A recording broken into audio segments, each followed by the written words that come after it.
Boa tarde a todos.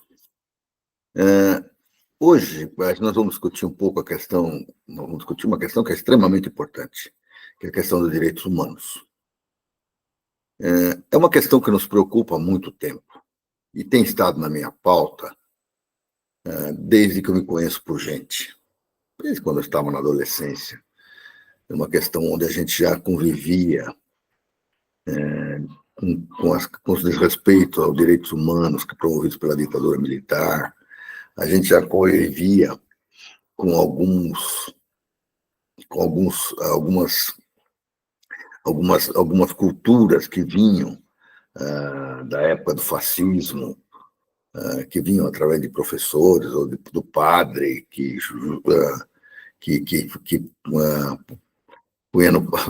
batia nas crianças ou que punha ajoelhado no milho, aquelas práticas medievais que vieram há muito tempo, que depois a gente configurou já começou como um início dos processos de tortura que haviam. E é lógico que eu não poderia deixar de esquecer que, depois de 64, muitos brasileiros, muitos patriotas brasileiros passaram a ser torturados como prática para tentar tirar deles informações para que o regime punisse, matasse, destruísse pessoas que se opunham a ele. E parece uma coisa muito distante, mas não é distante assim, não. Nós não podemos esquecer que há 3 anos atrás nós tínhamos um presidente aqui que enaltecia os torturadores, que dizia que mataram pouco, que deviam ter matado muito mais brasileiros, pelo menos 30 mil. Existia essa cultura, e eles estão aí ainda. E hoje estão sendo acusados e estão sendo denunciados para serem processados por essas práticas, que se tornaram um movimento conspiratório golpista contra o Estado Democrático de Direito do país, vigente no país desde a eleição, desde 1988, com a Constituição, com a promulgação da Constituição Cidadã, segundo o Ulisses Guimarães.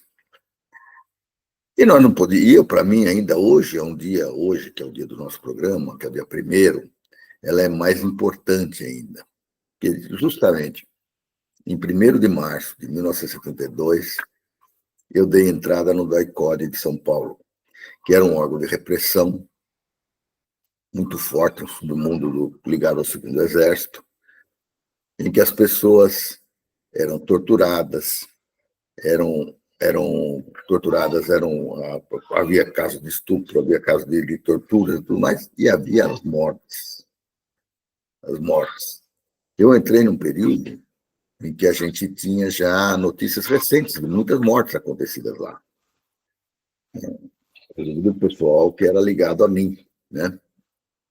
E eu tive o desprazer de conviver por 2 dias com os gritos alucinados de um companheiro, que não era companheiro de partido, nem de luta, mas que era do movimento estudantil, e que eu não conhecia, mas que eu conheci nos minutos finais, antes da morte dele, que era Alexandre Vanucchi.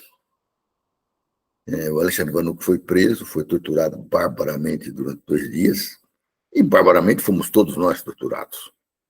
Todos os que estavam presos naquela época foram barbaramente torturados, mas ele não resistiu. Eu ainda lembro dele chegando carregado para ser colocado dentro da cela forte.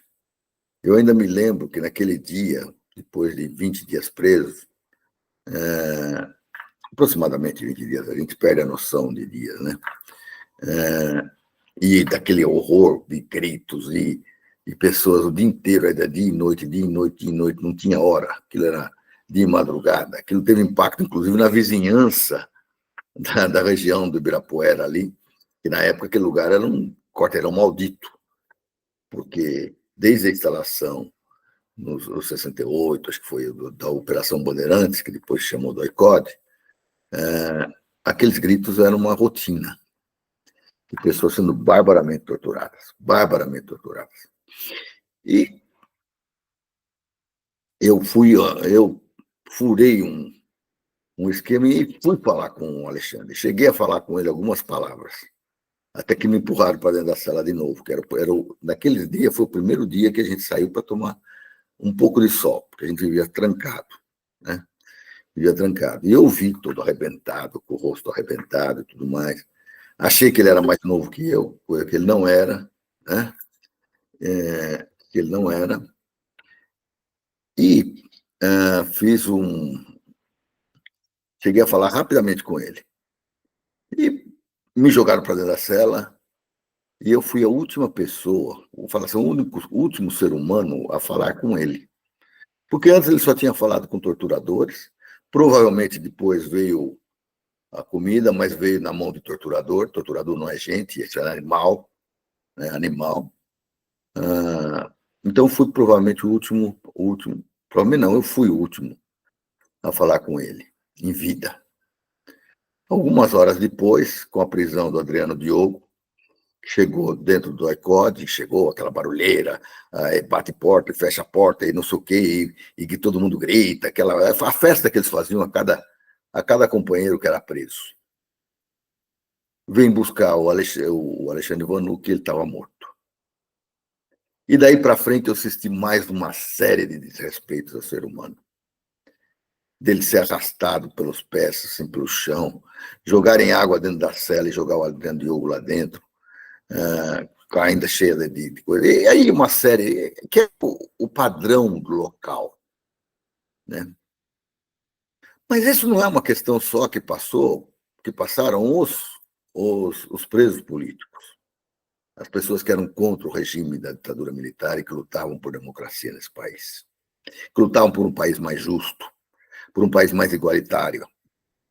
Não era só uma questão para nós, era uma questão que ela também afetava essa cultura militar, que, aliás, hoje nós temos uma entrevista muito interessante aqui com o Gato.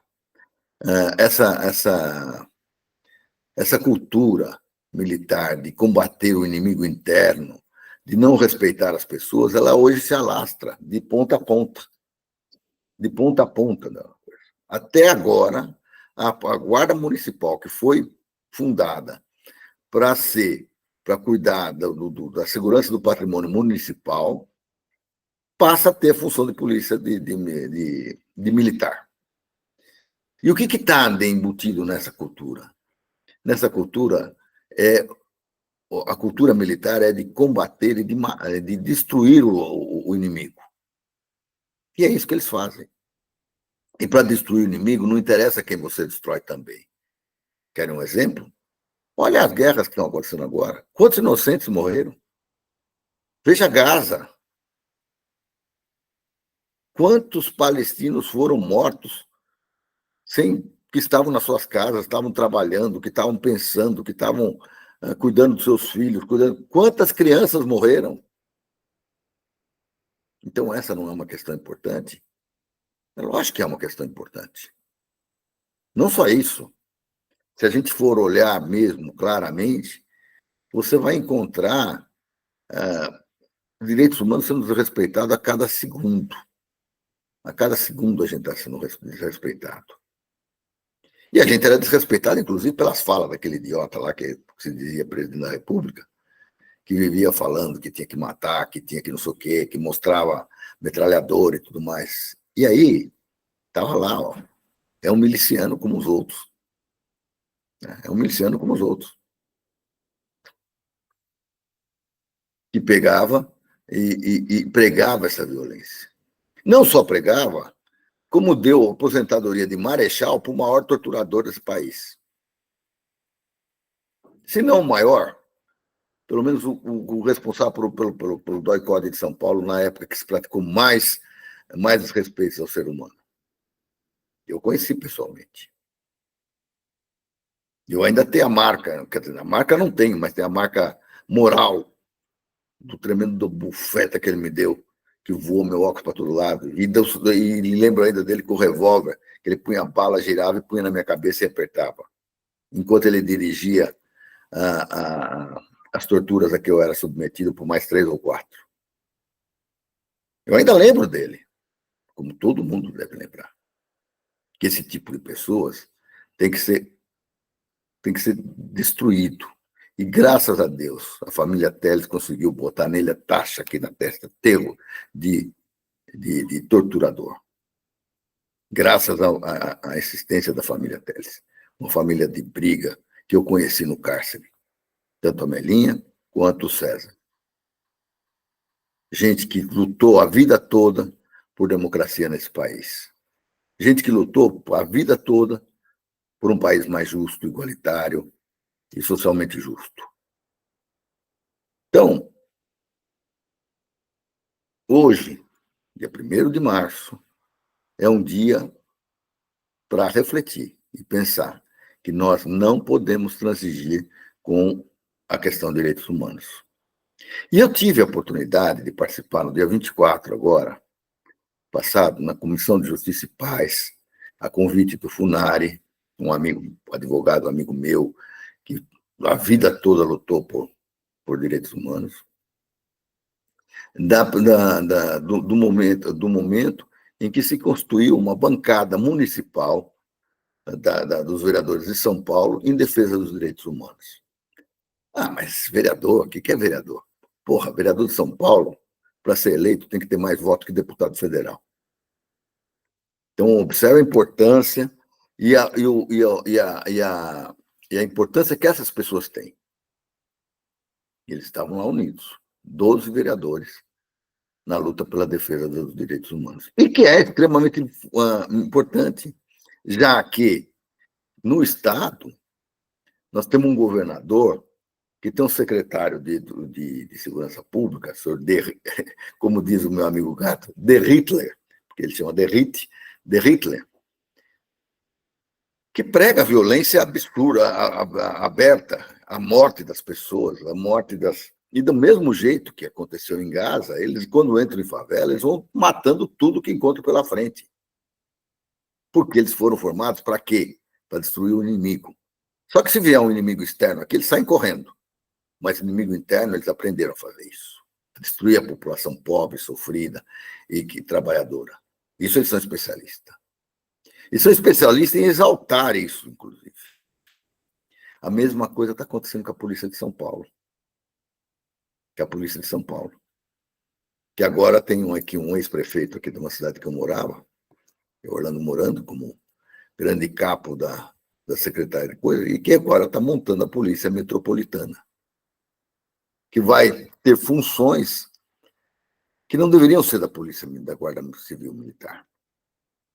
Que quanto mais você vai descendo no nível, menor o nível de consciência e de participação das pessoas,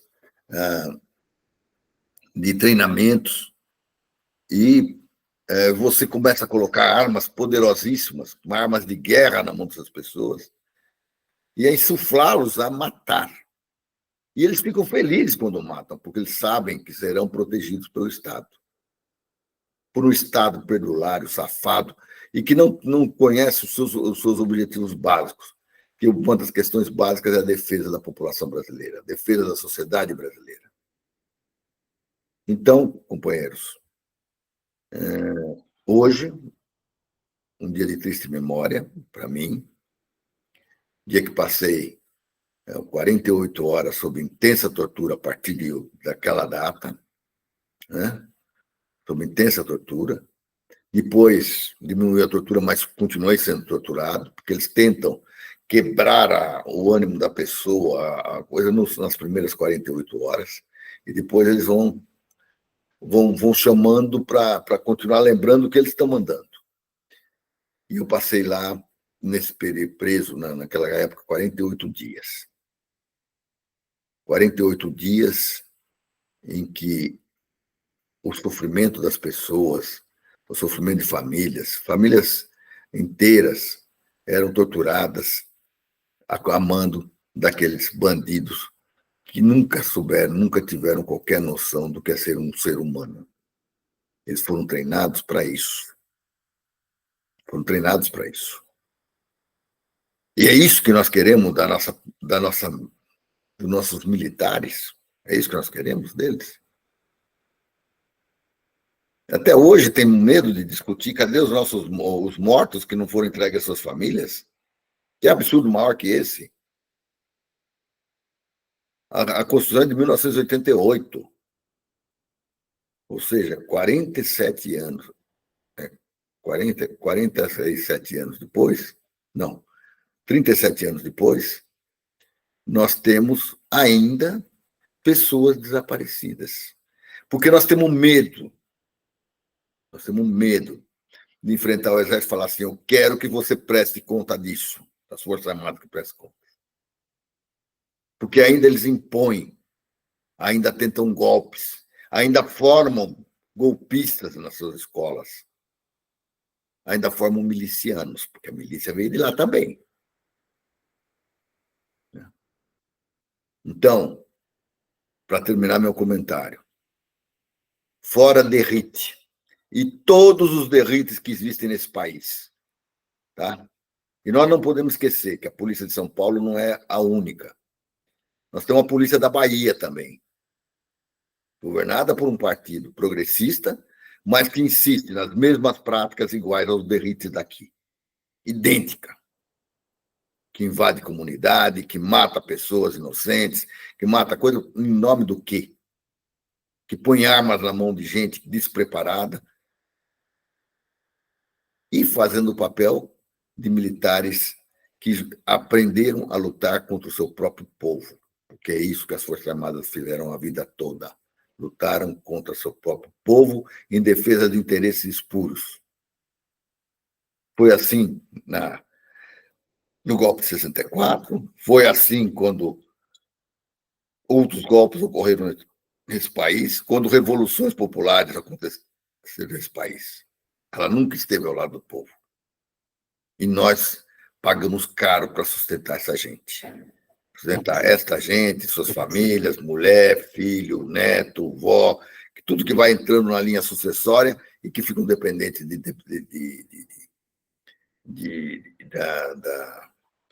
das benesses que um dia um torturador teve. Pior, de coronel recebe aposentadoria de marechal. É isso que nós tivemos nesse país. E nós não temos coragem para mexer nesse ninho. E nós temos que mexer.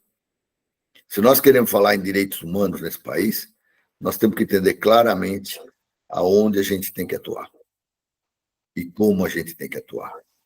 E a gente tem que entender que não podemos mais ficar reféns de programas popularescos que ficam dizendo bandido bom é morto, bandido morto, que viva a polícia que mata, viva tudo. Não é por aí.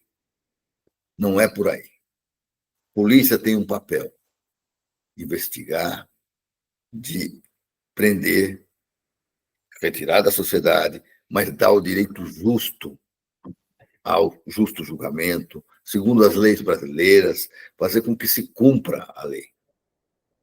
E não tem o direito de sair matando, torturando, judiando das pessoas, oprimindo famílias e oprimindo comunidades. Então, fora derrites, fora essa mentalidade de Tarcísio e de onde estiverem. Se está no Paraná, se está na Bahia, se está no Rio de Janeiro, se está em São Paulo, se está em Pernambuco, se está no Ceará, não interessa. Nós temos que lutar contra. Por isso, considero que o dia 24 nós tivemos um grande marco. Unir 12 vereadores da cidade de São Paulo. São vereadores com uma expressiva representação popular em defesa dos direitos humanos. E nós vamos conseguir mais. Vamos para os deputados e vamos em frente, porque está na hora da gente montar uma grande bancada em defesa dos direitos humanos desse país. Muito obrigado a todos. Olá, deixa eu me apresentar, eu sou Fernanda, sou médica de família e comunidade. Fui convidada aí pelo Amaury para trazer um pouco aí da minha perspectiva, né? Por que ainda estou aqui me impactou tanto? Foi a pergunta que ele me fez. E quando eu assisti o filme eu fiquei impressionada com a forma como o Rubens Paiva foi arrancado ali da sua família, sem nenhuma explicação evidente, sem um desfecho claro, o luto sem corpo, sem certezas, que é um dos mais cruéis que a gente tem. E quis entender, né, por que de tudo isso, e por isso, na sequência de ter assistido o filme, fui me debruçar sobre o livro de Marcelo Rubens Paiva, que já conhecia seu trabalho, admiro muito, já li algumas outras obras, e quis entender a dor, a indignação e melhor o contexto todo. O livro reforçou essa sensação de ausência, de um motivo evidente, deixando claro que aquela tortura foi tão brutal quanto desnecessária. Um outro aspecto muito marcante para mim no filme foi a ambientação, os cenários, os figurinos, os detalhes me transportaram ali para aquela época, tornando tudo ainda mais real e doloroso. Acima de tudo, a força de Eunice me marcou profundamente, tão bem representada por Fernanda Torres, que como tantas mulheres ali na época, seguiu em frente apesar de tudo, manteve a família e nunca desistiu de lutar por uma sociedade democrática. É uma história de dor, resistência e memória que merece ser lembrada, de uma época que não pode ser nunca esquecida. Bom, então hoje nós estamos começando no programa A Política Nua e Crua. Nós estamos tendo a oportunidade de entrevistar o Carlos Eduardo Pestana Magalhães, o Gato, um amigo nosso. Ele é jornalista, é sociólogo, é membro da Comissão de Justiça e Paz, do grupo Tortura Nunca Mais e do grupo que eu também faço parte, que é a Geração 68, Sempre na Luta. Nós temos atuado muito em diversas questões, mas a questão dos direitos humanos é uma questão que nos afeta. E no dia 1º é um dia especial para nós e que nós vamos, então, começar a partir daí a discutir essa questão dos direitos humanos. Nós participamos de uma reunião essa semana, na Comissão de Justiça e Paz, onde se formou uma bancada de direitos humanos, em defesa de direitos humanos. E eu gostaria que o Gato, então, tocasse daí para frente e contasse para nós toda a experiência, toda a vivência. Aliás, devo lembrar que o Gato tem feito uma série de artigos no Geração 68, tratando da questão dos direitos humanos com muita propriedade, levando a questão da polícia, a questão dos respeitos aos direitos humanos, não só aqui no país, como fora do país também. Então, é uma visão crítica muito interessante para todos nós. Gato, você está com a palavra. Valeu, companheira Mauri. Acho que a gente, quando fala em direitos humanos, a gente tem que ter em mente que direitos humanos é assim, é tudo. Ele é transversal a qualquer assunto, a qualquer pauta que a gente possa desenvolver. Na realidade, sem direitos humanos não tem nada. E só o fato de a gente ter que falar em direitos humanos já é um sinal do quanto que há desrespeitos aos direitos humanos, não só aqui no Brasil, como no mundo todo. Mas eu acho que isso vale essas reflexões, porque ou a gente avança nessa questão dos direitos humanos, ou vai ficar difícil a vida humana. E quando a gente fala vida humana, não é só a vida entre nós, sociedade, mas a vida no próprio planeta, né? A gente está vendo essa destruição absurda que ocorre no meio ambiente, e nós fazemos parte do meio ambiente, né? Nós, seres humanos. Então, parece que alguns se esquecem disso.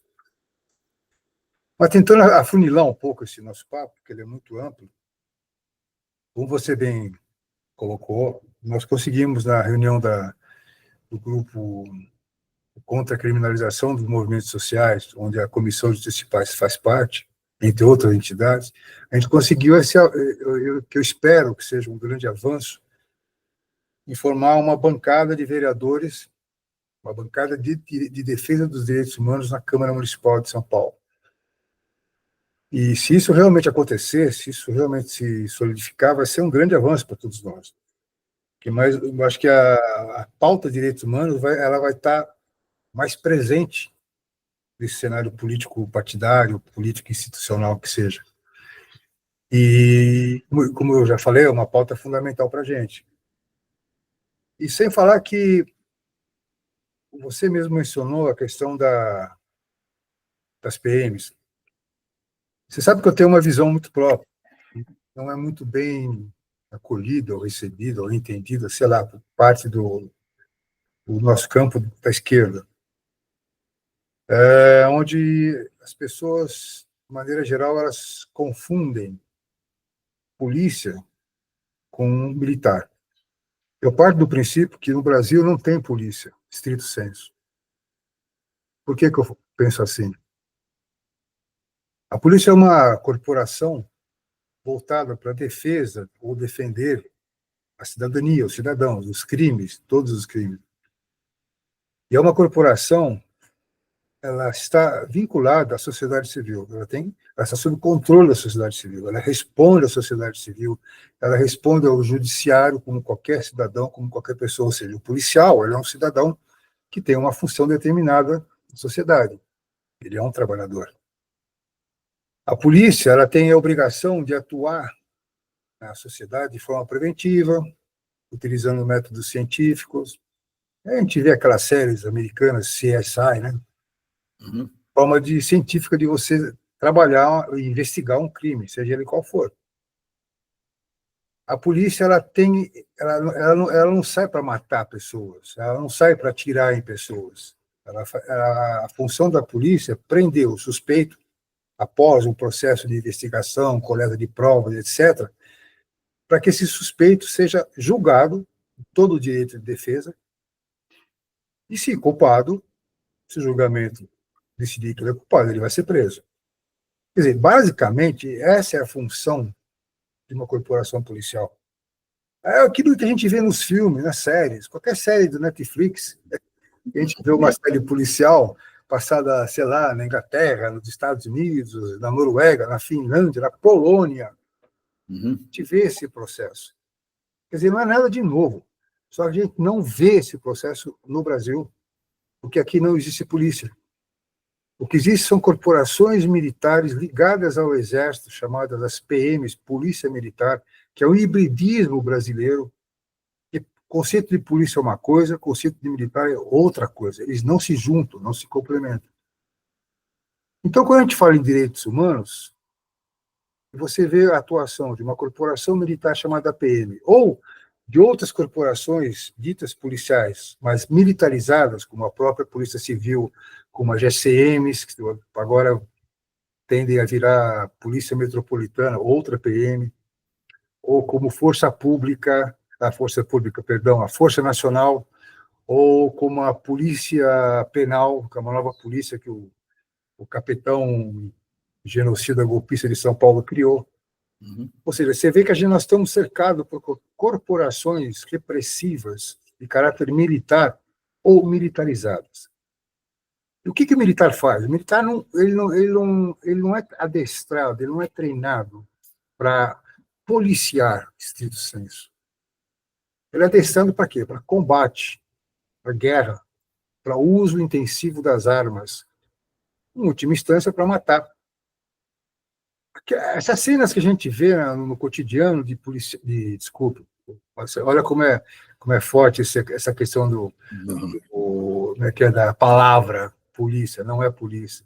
Essas cenas que a gente vê constantemente de soldados da PM matando pessoas, alguns falam que são casos isolados, outros falam que são despreparo.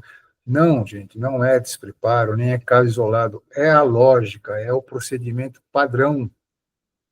Porque para o soldado, quando ele vê um inimigo, o inimigo somos nós, a ação dele é essa mesma, de combater, de lutar, de atirar. É como um amigo lá na Bahia me contou que um soldado da PM baiana falou para ele: eu não preciso perseguir ninguém, uma bala é mais rápida que qualquer coisa. Você percebe que a lógica é essa? A lógica de pegar o cara, de matar, de atirar. Não é nem de ferir, é de atirar, tanto faz, pelas costas, pela frente, não importa. Essa é a lógica do militar. O soldado profissional, aquele que ingressa numa corporação militar como a PM, que eu chamo de prontos para matar, e não polícia militar, né? Ele realmente é adestrado de tal forma na corporação que ele perde qualquer vestígio de humanidade. Ele vira uma máquina de obedecer, ele é uma máquina de fazer crueldade, violências, torturas, assassinatos, execuções, é o que eles fazem. Então, tem gente que fala, não, coitado do soldado, ele recebe pouco, coitado do soldado, ele é obrigado a cumprir ordens absurdas dos oficiais. Não é nada disso. O soldado profissional, ele não é trabalhador, ele é um assalariado, mas não é trabalhador. Ele recebe o salário, mas o produto do que ele faz não é como qualquer trabalhador faz, que é produzir alguma riqueza. Independente de quem se apropria dessa riqueza, o trabalho produz riqueza, conhecimento, etc. e tal. O que o soldado profissional faz é o oposto a tudo isso. O resultado da ação do soldado é morte, é destruição. Não cabe, jamais caberia, qualquer papo de, olha, vamos propor a educação de direitos humanos dentro do currículo da Academia do Barro Branco, por exemplo, aqui em São Paulo. Cara, isso é uma brincadeira, piada. Se houvesse direitos humanos dentro dos militares, não haveria militar. É possível você pensar em direitos humanos numa guerra? Olha o que está acontecendo na faixa de Gaza. Olha o que eu chamo de nazis sionistas israelenses estão fazendo com a população civil, crianças, mulheres, jornalistas, pessoal médico, que seja. Que direitos humanos são esses? Bom, voltando para a nossa realidade, de certa forma, o que acontece aqui nas favelas e periferias da vida, que eu chamo as senzalas modernas, né? Em escala, é mais ou menos o que acontece em Gaza, tá? Mas as chacinas são as mesmas, os procedimentos são os mesmos, até as armas são equivalentes, ou as mesmas. Eu fiquei sabendo, por exemplo, que a PM da Bahia, por incrível que pareça, é um estado governado pelo PT, não pode uma coisa dessa, não acontece. A PM baiana, que é das mais violentas, assassinas e letais que tem, ela comprou armamento de guerra israelense. Quer dizer, o que você tem são soldados equipados para uma guerra, colete à prova de bala, armas automáticas, bombas, granadas, etc. e tal. Para quê? Para enfrentar, na maioria das vezes, pessoas que não têm armas? Ah, mas tem sei lá, o tráfico, tem o crime organizado, papapá. Peraí. Crime organizado sempre existiu, ou melhor, sempre existiu crime. O organizado ele veio depois, ele foi se organizando cada vez mais depois do final formal da ditadura de 64. Mas o crime sempre existiu. Porque a gente tem que ter claro o seguinte, eu acho que isso é importante, eu me esqueci de dizer. A criação das PMs, elas aconteceram em 1967, 68, quando a ditadura, percebendo que estava pipocando, iniciando as guerrilhas urbanas e até rural, e eles não tinham, como é que se fala, conhecimento e nem gente suficiente para fazer esse combate, eles acabaram com as guardas civis que haviam nos estados e as forças públicas e criaram a polícia militar, esse hibridismo brasileiro, e a polícia civil. Mas o treinamento básico que eles recebiam era de combate à guerrilha, não de policiamento. E esse procedimento de combate à guerrilha, ele foi, digamos assim, adequado ou foi sendo aprimorado para atuar nas cidades, porque o inimigo é o mesmo. Ou melhor, o inimigo é aquele que o Estado define como tal. Então, Entendeu? Então você cria uma corporação militar ligada ao Exército, ela não está subordinada a governador nenhum. Isso é uma mentira, uma falácia. Quem manda nas PMs é o Exército, tá? Porque é uma força auxiliar do Exército, está na Constituição isso. Então você tem essa força militar atuando nas cidades, ou no campo, ou em qualquer lugar, de forma violenta, letal, como é que se fala, atuando como uma força militar de ocupação e controle de uma área. E aí vem falar em direitos humanos. Aí vem alguém falar, não, nós temos que nos aproximar dos soldados e vamos conversar com eles, vamos dar uma melhor remuneração. Espera aí, os soldados da PM de Brasília dizem que são os melhores, são os que recebem melhores do Brasil. No entanto, eles apoiaram o golpe, ou a tentativa de golpe do Rio de Janeiro. Quer dizer, não tem nada a ver o fato de ter maior ou menor salário. O problema chama-se corporação militar. Enquanto a esquerda não entendeu o que significa lidar com a corporação militar, o que ela realmente representa nesse país, enquanto história, que é uma história de golpes, é uma história de violência, desde que foi criada na Guerra do Paraguai, que foi quando é a data da criação e modernização do Exército Brasileiro.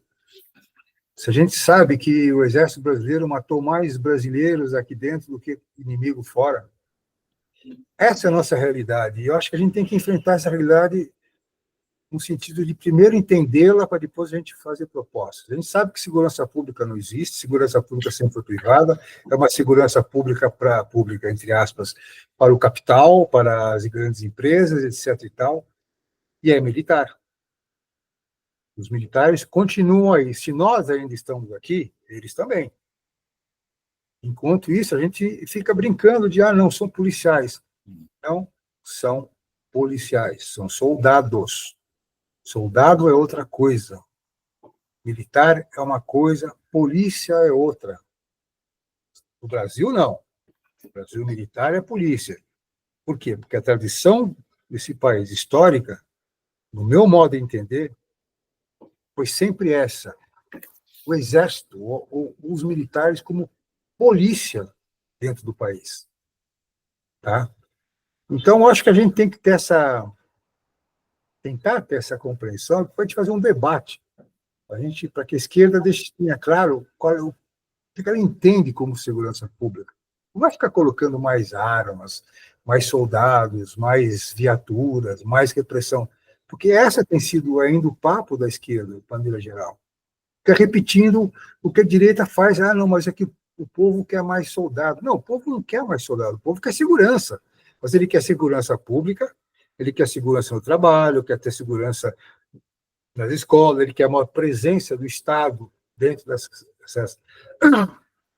dessas áreas onde não tem nada. E segurança pública não é só repressão, é todo esse conjunto de qualidade de vida para as pessoas. Enquanto não existir isso, vai investir em arma para matar a pessoa, que a esquerda tem que modificar no meu modo de entender, essa visão e essa discussão. É complicado? Claro que é complicado.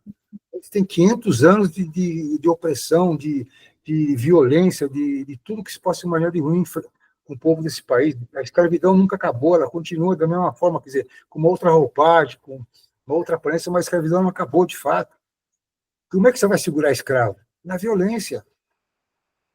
Se o Brasil é um país onde tem na tortura uma das características culturais mais importantes, é porque a tortura era uma forma de tentar conter e impedir que os escravos fugissem. É a violência. Nós somos um país extremamente violento. Nós temos uma classe dominante e as suas elites que incorporaram essa violência no dia a dia. O quartinho de empregada nas casas da classe média era a senzala em escala. A empregada era uma escrava que ficava 24 horas por dia a serviço do patrão. Ainda existe isso hoje, a gente sabe.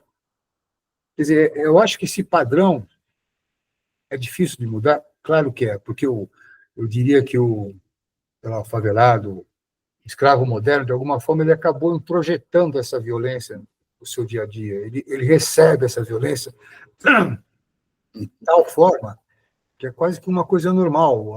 Eu acho que eu não sou pobre, eu nunca vivi numa favela, eu sou classe média branca, eu sou privilegiado, não importa quem vence a eleição, eu vou ser sempre um privilegiado desse país, porque eu sou classe média, porque eu sou branco, etc. e tal.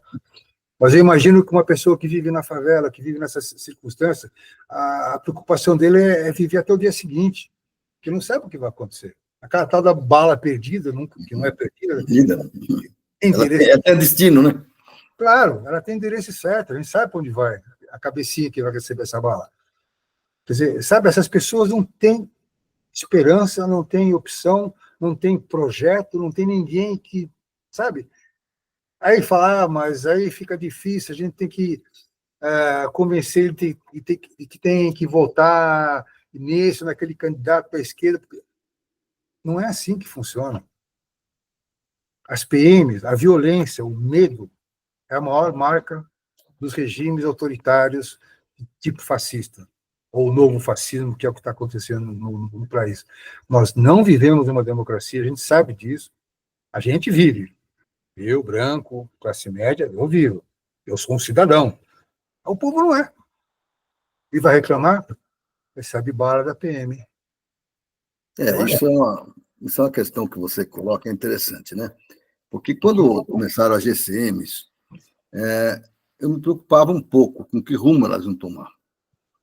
E eu observo pela própria cidade que eu vivo aqui, uma cidade pequena, que de repente a GCM ela se tornou o quê? Uma polícia, polícia não, ela se tornou um grupo militar que teoricamente combate a droga, combate coisa, mas ela não faz o papel principal, que é o de garantir a sociedade, garantir a tranquilidade da sociedade, de cuidar das escolas, cuidar da população em geral.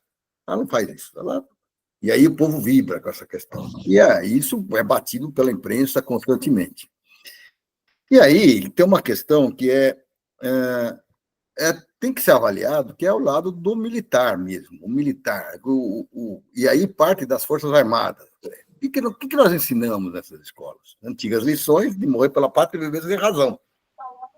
Mas, na verdade, você colocou muito bem, nós definimos como inimigo próprios desses agrupamentos armados é a população brasileira. Que é aqui que eles combatem. É aqui que eles nos atacam. É aqui que eles transmitem essa cultura de cima para baixo de que as pessoas têm que morrer.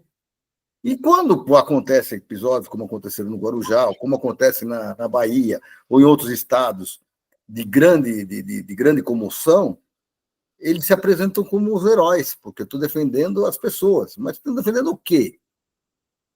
Se você não consegue respeitar o mínimo, que é o cidadão, uma criança, e não sei o quê, ou as famílias que são dizimadas numa briga que eles mesmos provocaram. Né? Então, o próprio discurso nosso de que precisamos mais armas, fortalecer as forças, isso leva a alguma coisa? Olha o Rio de Janeiro. Outro dia teve uma estatística que mostrava que 60% do Rio de Janeiro, do território, estava na mão das milícias. E o que são as milícias? Nada mais que grupos paramilitares que foram gerados naquela base e que hoje dominam o tráfico, dominam o submundo, eles dominam e fazem da população que habita esses espaços como suas vítimas e como seus reféns. Então a gente não trata essa questão com a devida seriedade. E a imprensa, a mídia em geral e tal, o dia inteiro batendo na cabeça. Então, morre uma pessoa que você nem sabe, basta você dizer assim, aquele cara era traficante. É fácil falar isso. Prova isso. Ninguém interessa. A população bate palma. E nós precisamos mudar isso. Nós precisamos mudar isso na raiz. Na raiz. O problema é estrutural. É estrutural. Nós temos que mexer ali. Entendeu? Que nós temos que trabalhar essa questão. E é uma tarefa muito complicada e complexa que nós vamos enfrentar pela frente. Porque trazer esse debate, que esse debate já não é de hoje. Basta ver, lembra do Esquadrão da Morte? Que a população, que a classe média batia palma para eles, até descobrir que, na verdade, eles eram representantes de quadrilha contra quadrilha. Né? Até descobrir que eles faziam um papel sujo, que hoje, que essa criminalidade que tem hoje vem de lá, vem crescendo, e que eles faziam parte daquilo, e que hoje existem esquadrões da morte de monte no Brasil, que não, nem por causa disso o problema do crime está resolvido. E nem é motivo para a gente ter, como nós tivemos na campanha para prefeito em São Paulo, gente do campo progressista discutindo que era melhor trazer mais armas, maior fortalecimento da polícia e tudo mais. Não, é problema de inteligência e de respeito para a população. E hoje a gente não está criando essas condições para isso. E isso me preocupa um pouco. Até porque nossas Forças Armadas não estão preparadas para defender qualquer coisa desse país. Eles estão preparados para matar gente deste país. Gente que ousa discordar do capital, que ousa discordar do modo de pensar de algumas oligarquias que dominam esse país. Deixa eu só fazer um comentário em cima do que você falou, que eu acho importante. Para a gente ter uma ideia de quanto que as Forças Armadas, em especial o Exército, o objetivo deles é interno e não externo, você pensa na seguinte coisa. Recentemente, o Exército quis comprar, nem sei se conseguiu comprar, equipamentos blindados de Israel. Uhum. Iam ser, eu acho que 60 ou 70 blindados de transporte de tropa, etc. E tal. Uns brinquedinhos mais modernos, tá? Sim. Bom, digamos que o Exército compre 100. Vamos, 100 blindados. Para que servem esses blindados? Se a gente está vendo que na guerra da Ucrânia, por dia, os russos destroem de 100 a 150 blindados tipo OTAN Uhum. por dia. Fora o que eles fazem da destruição. Tamanha é a escala das armas que os russos usam, artilharia, drones, mísseis hipersônicos, o que seja. Uhum. Bom, o Brasil vai comprar 100 blindados para entrar numa guerra? Se o Brasil entrasse numa guerra moderna, um dia esses 100 blindados seriam destruídos. Meia hora. Meia hora. Meia hora. Que numa guerra Lembra da Guerra dos 7 Dias de Israel, que os aviões foram destruídos no pátio, Pois é, exatamente. É essa a questão. Então, eu pergunto, para que esse tipo de coisa? Domínio interno. Outro dado, se você pegar o mapa do Brasil e plotar onde estão os quartéis do Exército, você vai reparar que eles estão próximos das grandes capitais, dos grandes centros urbanos e centros industriais do país, no sul, sudeste, razoavelmente no nordeste, um pouco no centro-oeste, lá no norte, nas fronteiras, não tem quase nada. Nada, não. Se o Exército tivesse preocupado em defender as fronteiras, por que tanto quartel nessas regiões? Por que tanto quartel ao longo da Via Dutra que vai até Rio de Janeiro, passando pelo Vale do Paraíba, que é uma região altamente industrializada, né? Uhum. Você percebe, quer dizer, esse desenho da ocupação militar no Brasil deixa claro que o objetivo do Exército, das Forças Armadas, é controle interno. E controle interno. Só. Tem nada a ver com defesa de fronteira, de praia, como o Lula falou. Você tem. A Marinha deve ter 6 submarinos convencionais e está construindo ainda um atômico para defender 8 mil quilômetros de costa.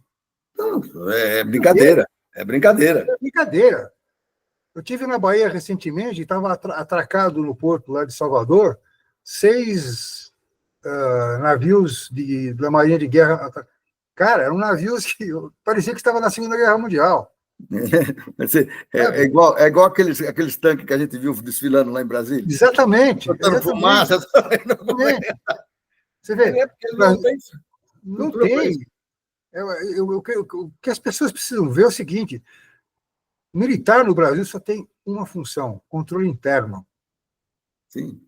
A casta militar brasileira talvez seja das mais.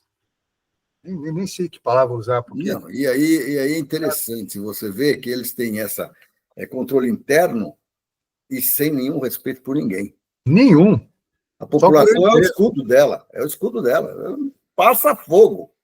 E a população aplaude. Então, o nosso trabalho na formada dessa bancada dos direitos humanos, ele tem essa importância. Nós passamos a ter representantes do povo defendendo os direitos humanos. Mas nós temos uma tarefa muito maior, que é defender a sociedade. E, para isso, nós temos que trabalhar com o quê? Com a educação desse povo. Porque nós, ainda hoje, recebemos uma carga muito forte de que o crime acontece por causa dos direitos humanos. Ou o bandido é preso, a polícia fez o trabalho dela e o juiz solta no dia seguinte. Ou seja, mata. No fundo, eles estão dizendo assim, mate. Esquece que quando pega o filho de um deles, eles não vão pensar da mesma maneira. Ou seja, nós estamos matando a população brasileira, estamos preparando para lutar contra a população brasileira, usando armas, usando desrespeito, usando métodos medievais, como a tortura. Né? Aliás, tem uma questão...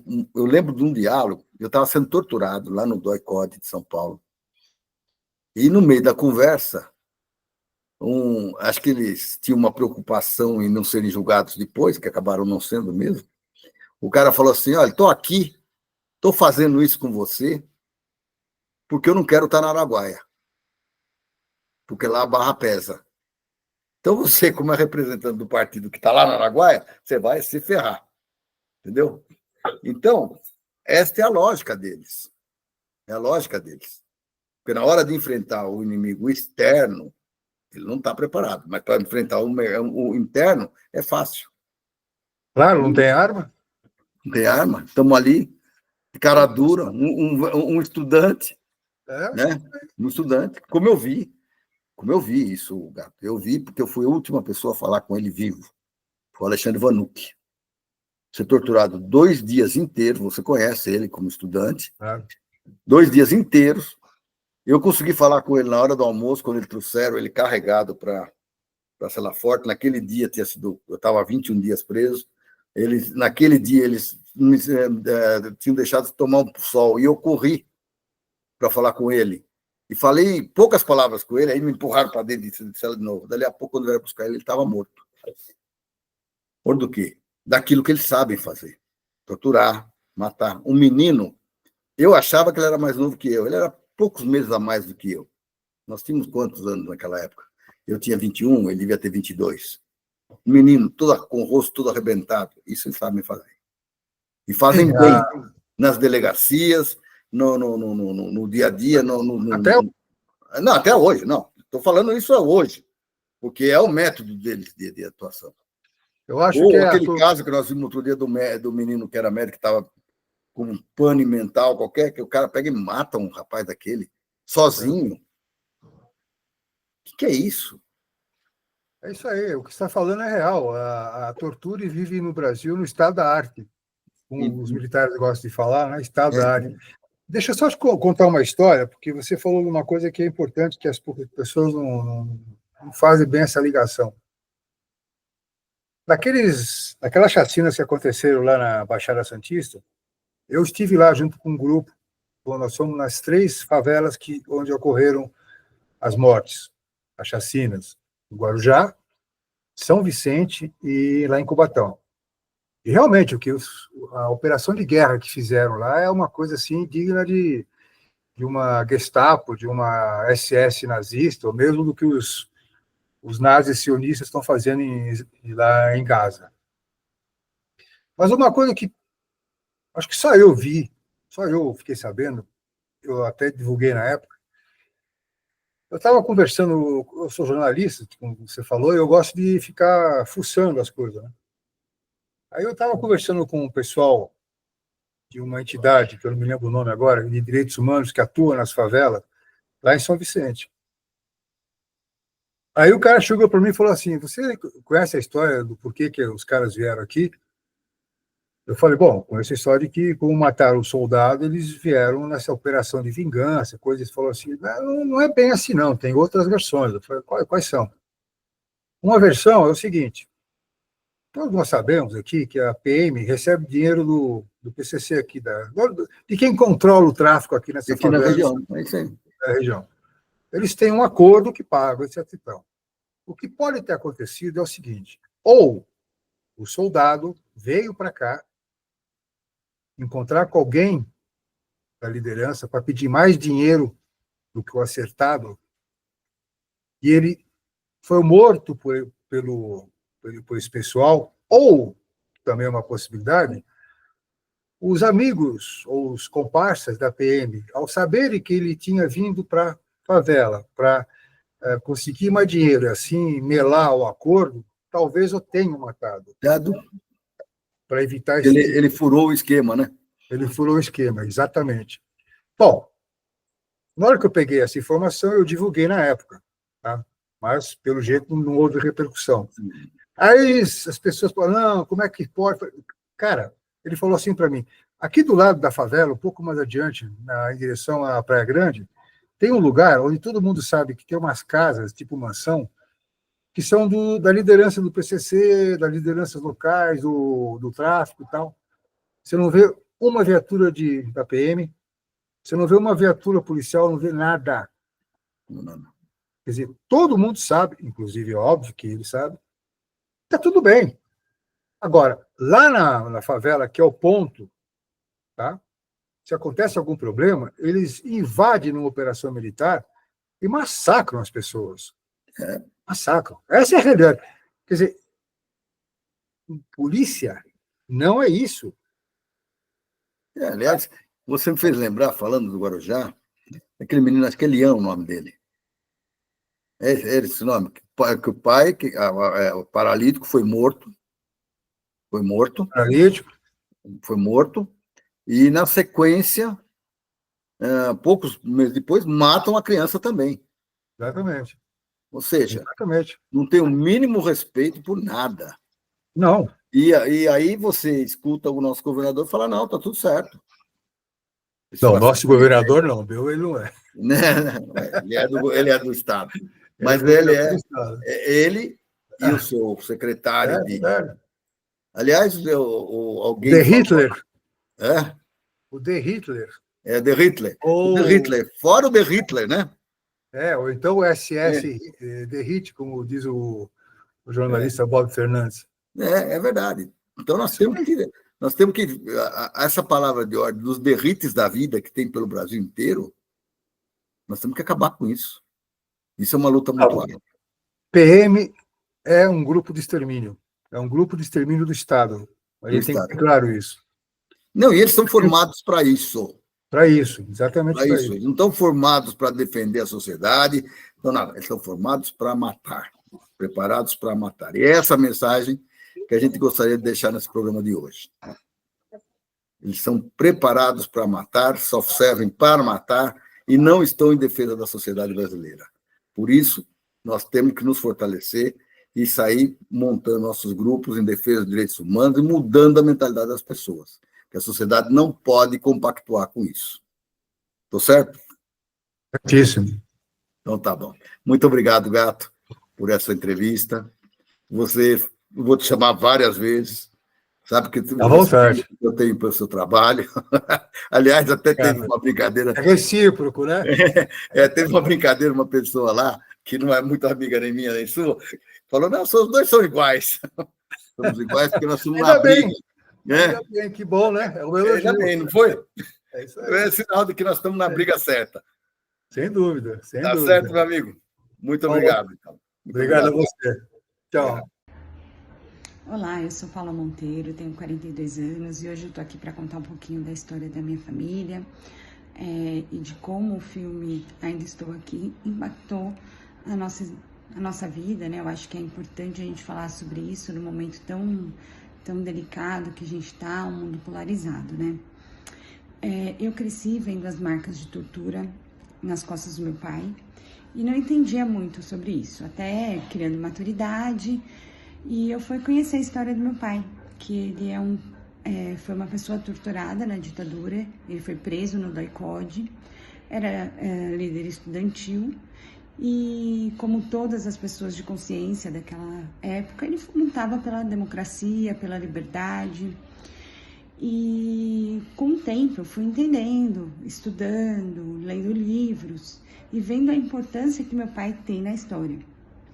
Meu pai poderia ser o Rubens Paiva, assim como ele foi o último a ver Alexandre Vanucci vivo, ele poderia não ter saído do DOI-CODE. Então, eu tive o privilégio de assistir esse filme ao lado do meu pai e da minha mãe. Pessoas que lutaram na ditadura militar, tiveram as suas consequências e foi muito emocionante, não só pela história do filme, que é extremamente comovente e muitas vezes me tirou o ar, de não conseguir parar de chorar enquanto eu assistia, como poder, depois do filme, abraçar meu pai e minha mãe e falar obrigada. Obrigada por vocês terem lutado por nós, por vocês terem feito o que deveria ter sido feito. Então, hoje, pensando, é um absurdo pensar que isso aconteceu conosco e que muitas pessoas ainda pedem para a ditadura militar voltar. Então é insano ver comentários, ver movimentos pedindo essa volta. E depois li o livro, e como sempre, estou tentando me aprofundar para a história não ser esquecida. E ainda tivemos o privilégio de levar as minhas sobrinhas de 10 anos e a minha enteada de 17 anos, para que essa nova geração também não se esqueça dessa história, ela conheça e perpetue, para que isso nunca mais aconteça na história do mundo. Então, ver hoje a repercussão do filme, Ainda Estou Aqui, ver a sua importância, vendo o mundo conhecendo essa história, vendo a gente sendo representado no Oscar, vendo mais atores que mostraram isso com tanta sensibilidade, faz a gente refletir e falar, essa história não pode se repetir. Então, contei um pouquinho da história da minha família e eu convido a quem não assistiu ao filme a assistir e convidar outras pessoas também para repensarem sobre a história da ditadura militar no mundo. Nós estamos aqui. O filme Ainda Estou Aqui, ele conta a história do Rubens Paiva, que foi preso, torturado, assassinado e teve seu corpo banido da existência.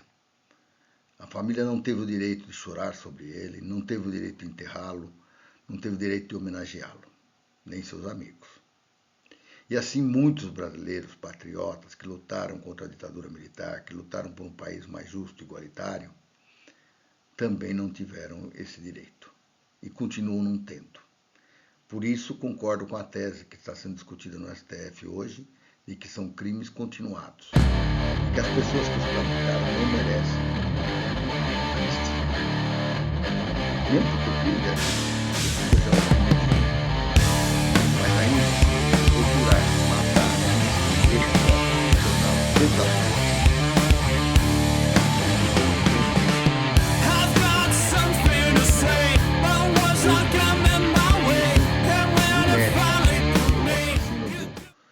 Rubens Paiva. Merecem prisão, merecem acabar com essa mordomia que tem de aposentado que vive bem das vantagens de ter sido um militar. Um militar que lutou contra o povo brasileiro. Um militar que desrespeitou o ser humano, que cometeu crime hediondo. Esse não merece perdão. E muitos outros que ainda estão vivos ou que já faleceram mereciam receber a reprimenda necessária que o povo brasileiro deve, que o Estado brasileiro deve ao povo brasileiro. E que se conte essas histórias de uma vez, que se abra esses arquivos e que nós tenhamos certeza do que ocorreu, como ocorreu, e que se faça uma revisão de cabo a rabo na organização e na política de formação de militares nesse país. Agradeço a todos, convido todos a participarem do próximo programa. Nós trataremos sobre mulheres, será no Dia das Mulheres. E este mês nós vamos nos dedicar à questão dos direitos humanos. Um grande abraço a todos.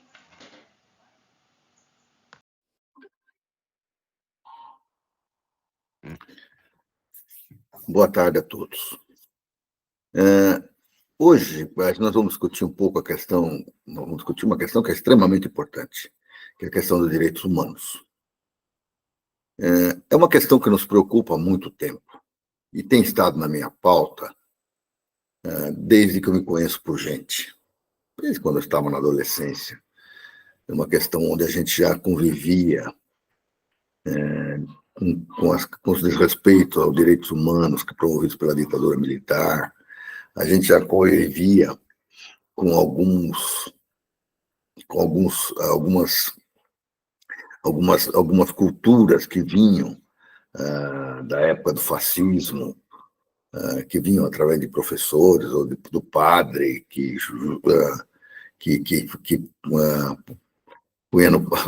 batia nas crianças ou que punha ajoelhado no milho, aquelas práticas medievais que vieram há muito tempo, que depois a gente configurou já começou como um início dos processos de tortura que haviam. E é lógico que eu não poderia deixar de esquecer que, depois de 64, muitos brasileiros, muitos patriotas brasileiros passaram a ser torturados como prática para tentar tirar deles informações para que o regime punisse, matasse, destruísse pessoas que se opunham a ele. E parece uma coisa muito distante, mas não é distante assim, não. Nós não podemos esquecer que há 3 anos atrás nós tínhamos um presidente aqui que enaltecia os torturadores, que dizia que mataram pouco, que deviam ter matado muito mais brasileiros, pelo menos 30 mil. Né? Existia essa cultura, e eles estão aí ainda. E hoje estão sendo acusados e estão sendo denunciados para serem processados por essas práticas, que se tornaram um movimento conspiratório golpista contra o Estado Democrático de Direito do país, vigente no país desde a eleição, desde 1988, com a Constituição, com a promulgação da Constituição Cidadã, segundo o Ulisses Guimarães. E nós não podíamos, para mim, ainda hoje, hoje, que é o dia do nosso programa, que é o dia 1º, ela é mais importante ainda, porque justamente em 1º de março de 1972, eu dei entrada no DOI-CODE de São Paulo, que era um órgão de repressão muito forte no mundo ligado ao Segundo Exército, em que as pessoas eram torturadas, havia casos de estupro, havia casos de tortura e tudo mais, e havia as mortes. Eu entrei num período em que a gente tinha já notícias recentes de muitas mortes acontecidas lá. Do pessoal que era ligado a mim, né? E eu tive o desprazer de conviver por 2 dias com os gritos alucinados de um companheiro, que não era companheiro de partido, nem de luta, mas que era do movimento estudantil, e que eu não conhecia, mas que eu conheci nos minutos finais, antes da morte dele, que era Alexandre Vanucchi. O Alexandre Vanucchi foi preso, foi torturado barbaramente durante 2 dias, e barbaramente fomos todos nós torturados. Tá? Todos os que estavam presos naquela época foram barbaramente torturados, mas ele não resistiu. Eu ainda lembro dele chegando carregado para ser colocado dentro da cela forte. Eu ainda me lembro que naquele dia, depois de 20 dias preso, aproximadamente 20 dias, a gente perde a noção de dias, né? E daquele horror de gritos e pessoas o dia inteiro, era dia e noite, dia e noite, dia e noite, não tinha hora, aquilo era dia e madrugada. Aquilo teve impacto, inclusive, na vizinhança da região do Ibirapuera ali, que na época aquele lugar era um quarteirão maldito, porque desde a instalação nos 68, acho que foi da Operação Bandeirantes, que depois se chamou do DOI-CODE, aqueles gritos eram uma rotina, de pessoas sendo barbaramente torturadas. E eu furei um esquema e fui falar com o Alexandre. Cheguei a falar com ele algumas palavras, até que me empurraram para dentro da sala de novo, naquele dia foi o primeiro dia que a gente saiu para tomar um pouco de sol, porque a gente vivia trancado, né? E eu vi todo arrebentado, com o rosto arrebentado e tudo mais.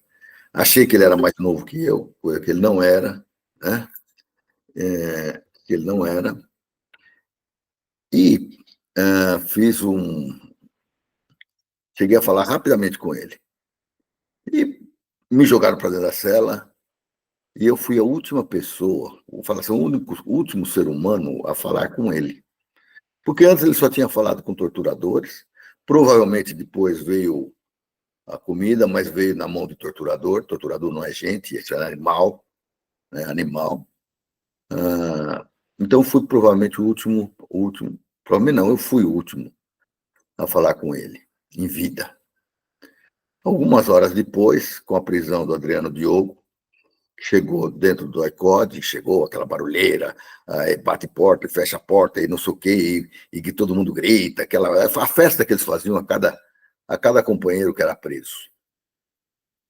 Vem buscar o Alexandre Vanuc, que ele estava morto.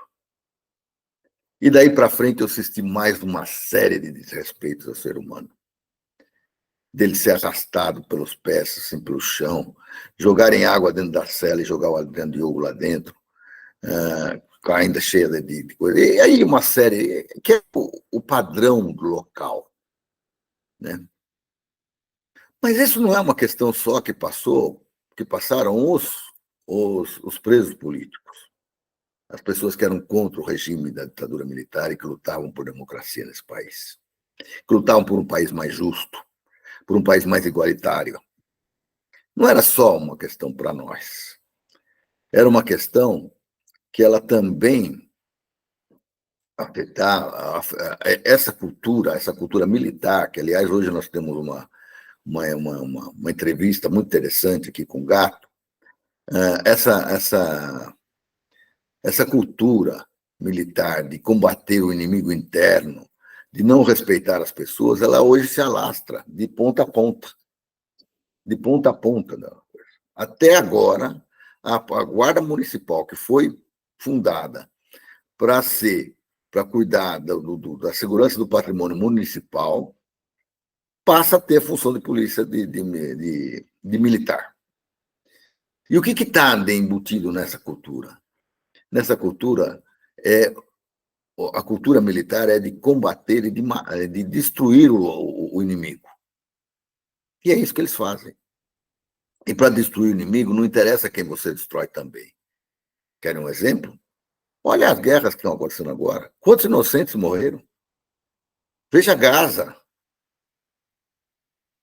Quantos palestinos foram mortos que estavam nas suas casas, estavam trabalhando, que estavam pensando, que estavam cuidando dos seus filhos, Quantas crianças morreram? Então, essa não é uma questão importante? É lógico que é uma questão importante. Não só isso. Se a gente for olhar mesmo claramente, você vai encontrar direitos humanos sendo desrespeitados a cada segundo. A cada segundo a gente está sendo desrespeitado.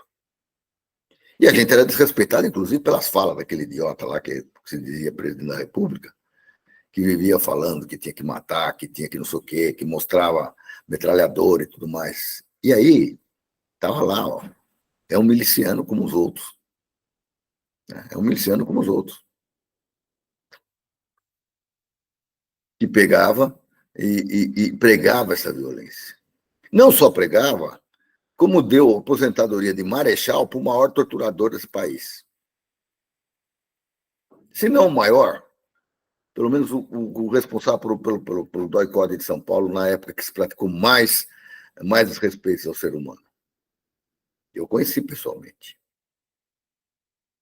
Eu ainda tenho a marca, quer dizer, a marca não tenho, mas tem a marca moral do tremendo bufeta que ele me deu, que voou meu óculos para todo lado. E lembro ainda dele com o revólver, que ele punha a bala, girava e punha na minha cabeça e apertava. Enquanto ele dirigia as torturas a que eu era submetido por mais 3 ou 4. Eu ainda lembro dele, como todo mundo deve lembrar, que esse tipo de pessoas tem que ser destruído. E graças a Deus, a família Telles conseguiu botar nele a taxa aqui na testa, terro de torturador. Graças à existência da família Telles. Uma família de briga que eu conheci no cárcere. Tanto a Melinha quanto o César. Gente que lutou a vida toda por democracia nesse país. Gente que lutou a vida toda por um país mais justo, igualitário e socialmente justo. Então, hoje, dia 1º de março, é um dia para refletir e pensar que nós não podemos transigir com a questão de direitos humanos. E eu tive a oportunidade de participar no dia 24 agora, passado, na Comissão de Justiça e Paz, a convite do FUNARI, um amigo, advogado, amigo meu, que a vida toda lutou por direitos humanos, do momento em que se construiu uma bancada municipal dos vereadores de São Paulo em defesa dos direitos humanos. Ah, mas vereador, o que é vereador? Porra, vereador de São Paulo, para ser eleito, tem que ter mais votos que deputado federal. Então, observe a importância e a importância que essas pessoas têm. Eles estavam lá unidos, 12 vereadores, na luta pela defesa dos direitos humanos. E que é extremamente importante, já que, no Estado, nós temos um governador que tem um secretário de Segurança Pública, senhor como diz o meu amigo Gato, de Hitler, porque ele chama de Hitler, que prega a violência absurda, aberta, a morte das pessoas, a morte das... E do mesmo jeito que aconteceu em Gaza, eles, quando entram em favela, eles vão matando tudo que encontram pela frente. Porque eles foram formados para quê? Para destruir o inimigo. Só que se vier um inimigo externo aqui, eles saem correndo. Mas inimigo interno, eles aprenderam a fazer isso. Destruir a população pobre, sofrida e trabalhadora. Isso eles são especialistas. E são especialistas em exaltar isso, inclusive. A mesma coisa está acontecendo com a Polícia de São Paulo. Que é a Polícia de São Paulo. Que agora tem aqui um ex-prefeito aqui de uma cidade que eu morava, Orlando Morando, como grande capo da Secretaria de Coisa, e que agora está montando a Polícia Metropolitana, que vai ter funções que não deveriam ser da Polícia, da Guarda Civil Militar. Que quanto mais você vai descendo no nível, menor o nível de consciência e de participação das pessoas, de treinamentos, e você começa a colocar armas poderosíssimas, armas de guerra na mão dessas pessoas, e a insuflá-los a matar. E eles ficam felizes quando matam, porque eles sabem que serão protegidos pelo Estado. Por um Estado perdulário, safado, e que não conhece os seus objetivos básicos, que uma das questões básicas é a defesa da população brasileira, a defesa da sociedade brasileira. Então, companheiros, hoje, um dia de triste memória para mim, dia que passei 48 horas sob intensa tortura a partir daquela data, né? Sob intensa tortura. Depois diminuiu a tortura, mas continuei sendo torturado, porque eles tentam quebrar o ânimo da pessoa, a coisa nas primeiras 48 horas, e depois eles vão chamando para continuar lembrando o que eles estão mandando. E eu passei lá, nesse período, preso, naquela época, 48 dias.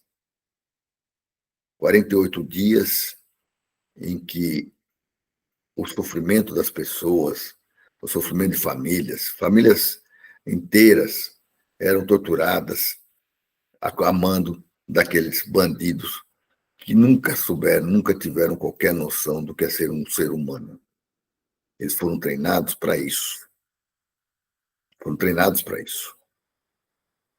E é isso que nós queremos dos nossos militares. É isso que nós queremos deles. Até hoje tem medo de discutir, cadê os mortos que não foram entregues às suas famílias? Que absurdo maior que esse. A Constituição é de 1988. Ou seja, 47 anos. 47 anos depois, não, 37 anos depois, nós temos ainda pessoas desaparecidas. Porque nós temos medo. Nós temos medo de enfrentar o exército e falar assim, eu quero que você preste conta disso, das Forças Armadas que prestem conta. Porque ainda eles impõem, ainda tentam golpes, ainda formam golpistas nas suas escolas, ainda formam milicianos, porque a milícia veio de lá também. Então, para terminar meu comentário, fora derrite, e todos os derrites que existem nesse país. Tá? E nós não podemos esquecer que a Polícia de São Paulo não é a única. Nós temos a Polícia da Bahia também, governada por um partido progressista, mas que insiste nas mesmas práticas iguais aos derrites daqui. Idêntica. Que invade comunidade, que mata pessoas inocentes, que mata coisa em nome do quê? Que põe armas na mão de gente despreparada e fazendo o papel de militares que aprenderam a lutar contra o seu próprio povo, porque é isso que as Forças Armadas fizeram a vida toda. Lutaram contra seu próprio povo em defesa de interesses espúrios. Foi assim no golpe de 64, foi assim quando outros golpes ocorreram nesse país, quando revoluções populares aconteceram nesse país. Ela nunca esteve ao lado do povo. E nós pagamos caro para sustentar essa gente. Sustentar esta gente, suas famílias, mulher, filho, neto, vó, tudo que vai entrando na linha sucessória e que ficam dependentes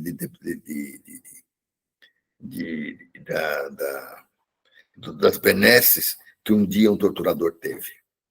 Pior, de coronel recebe aposentadoria de marechal. É isso que nós tivemos nesse país. E nós não temos coragem para mexer nesse ninho. E nós temos que mexer. Se nós queremos falar em direitos humanos nesse país, nós temos que entender claramente aonde a gente tem que atuar e como a gente tem que atuar. E a gente tem que entender que não podemos mais ficar reféns de programas popularescos que ficam dizendo bandido bom é bandido morto, que viva a polícia que mata, viva tudo. Não é por aí.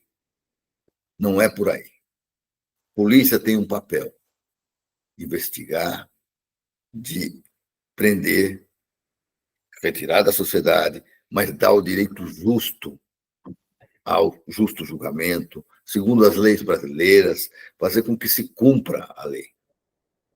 E não tem o direito de sair matando, torturando, judiando das pessoas, oprimindo famílias e oprimindo comunidades. Então, fora derrites, fora essa mentalidade de Tarcísio e de onde estiverem. Se está no Paraná, se está na Bahia, se está no Rio de Janeiro, se está em São Paulo, se está em Pernambuco, se está no Ceará, não interessa. Nós temos que lutar contra. Por isso, considero que o dia 24 nós tivemos um grande marco. Unir 12 vereadores da cidade de São Paulo. São vereadores com uma expressiva representação popular em defesa dos direitos humanos. E nós vamos conseguir mais. Vamos para os deputados e vamos em frente, porque está na hora da gente montar uma grande bancada em defesa dos direitos humanos desse país. Muito obrigado a todos. Olá, deixa eu me apresentar, eu sou Fernanda, sou médica de família e comunidade. Fui convidada aí pelo Amaury para trazer um pouco aí da minha perspectiva, né? Por que ainda estou aqui me impactou tanto? Foi a pergunta que ele me fez. E quando eu assisti o filme eu fiquei impressionada com a forma como o Rubens Paiva foi arrancado ali da sua família, sem nenhuma explicação evidente, sem um desfecho claro. O luto sem corpo, sem certezas, que é um dos mais cruéis que a gente tem. E quis entender, né, por que de tudo isso, e por isso, na sequência de ter assistido o filme, fui me debruçar sobre o livro de Marcelo Rubens Paiva, que já conhecia seu trabalho, admiro muito, já li algumas outras obras, e quis entender a dor, a indignação e melhor o contexto todo. O livro reforçou essa sensação de ausência, de um motivo evidente, deixando claro que aquela tortura foi tão brutal quanto desnecessária. Um outro aspecto muito marcante para mim no filme foi a ambientação, os cenários, os figurinos, os detalhes me transportaram ali para aquela época, tornando tudo ainda mais real e doloroso. Acima de tudo, a força de Eunice me marcou profundamente, tão bem representada por Fernanda Torres, que como tantas mulheres ali na época, seguiu em frente apesar de tudo, manteve a família e nunca desistiu de lutar por uma sociedade democrática. É uma história de dor, resistência e memória que merece ser lembrada, de uma época que não pode ser nunca esquecida.